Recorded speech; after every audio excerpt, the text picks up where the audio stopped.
सामने आ गई है अभिषेक बैनर्जी की संपत्ति का पूरा ब्यौरा, जिन्हें अब बीजेपी ने सार्वजनिक कर दिया है। इसे लेकर अब कोलकाता नगर निगम यानी केएमसी ने कई संपत्तियों पर नोटिस भी भेज दिया है। ध्यान से सुनिएगा। आरोप है कि कुछ जगहों पर बिल्डिंग नियमों का उल्लंघन हुआ है। बीजेपी का दावा है कि इन संपत्तियों की पूरी जांच होनी चाहिए। इस बीच कोलकाता नगर निगम यानी केएमसी भी अब पूरी तरह से एक्शन मोड में नजर आ चुका है। सूत्रों के मुताबिक केएमसी ने अभिषेक बैनर्जी, उनके परिवार और उनकी कंपनी लीप एंड बाउंड, जो कि उनकी कंपनी है, से जुड़ी कई संपत्तियों पर नोटिस जारी कर दिए हैं।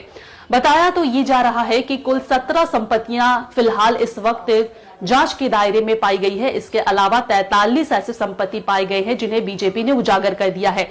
इनमें हरीश मुखर्जी रोड, कालीघाट रोड, प्रेमेंद्र मित्रा सरणी, पंडितिया रोड और उस्ताद आमिर खान सरणी जैसे इलाके शामिल है। सबसे ज्यादा चर्चा शांति निकेतन नाम की उस बिल्डिंग को ले रही है जहां वर्तमान में अभिषेक बैनर्जी रहा करते हैं। यह संपत्ति 188A हरीश मुखर्जी रोड पर है।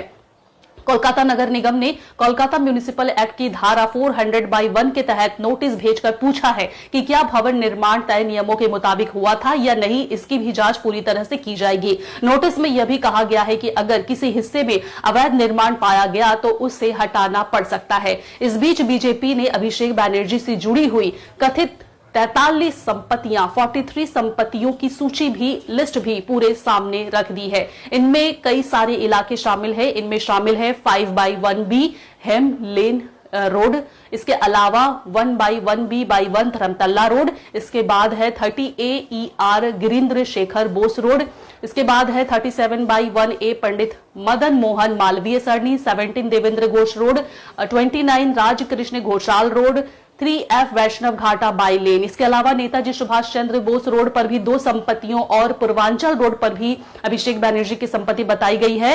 बाराखोला, ब्राह्मणपुर और कालियापाड़ा मुखर्जी रोड पर भी फ्लैट होने का दावा किया जा रहा है। ये पूरी की पूरी संपत्ति अभिषेक बैनर्जी के नाम पर है। बीजेपी नेताओं का आरोप है कि इतनी बड़ी संख्या में संपत्तियां कैसे बनी, इसकी पूरी तरह से अच्छी तरह से जांच होनी चाहिए। तो वही टीएमसी इस पूरे मामले को राजनीतिक प्रतिशोध बता रही है। इस बीच अभिषेक बैनर्जी ने भी अपने रिएक्शंस दी है।